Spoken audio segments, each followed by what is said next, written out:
বৌমা, তুমি আমার ছেলেকে খাট থেকে লাথি মেরে ফেলে দিয়েছো কেন? আপনার ছেলে আমাকে বলল, ঢামনা মাগি, আগে তোর মেশিনে আমার রকেট ঢুকিয়ে দিলে তুই মিনি বেড়ালের মতো লাফালাফি করতিস, বিছানায় গড়াগড়ি খেতিস, চুমু খেতিস, মজা নিতিস, আর এখন তোর মেশিনে আমার রকেট ঢোকালে তুই মরা কুমিরের মতো শুয়ে থাকিস। তোর কোনো ফিলিংস নেই, গর্তে রস নেই।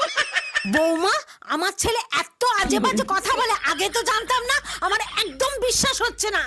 কোন চোদনা মদন তোর মেশিনে রকেট ঢোকাচ্ছে? আমার ডাউট হচ্ছে। আপনার ছেলে আবার বলল, কোন চোদনা মদন তোর মেশিনে রকেট ঢুকিয়ে ঢুকিয়ে মেশিন বড় করে দিয়েছে?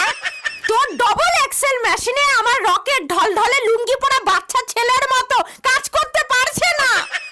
কোনো ফিলিংস আসছে না, শরীরে আগুন জ্বলছে। তারপর কি হলো বৌমা? তোমার মেশিন টাইট হয়েছে, ছেলে করতে পেরেছে? আমি আপনার ছেলের রকেটে ক্যাট করে লাথি মেরেছি। আপনার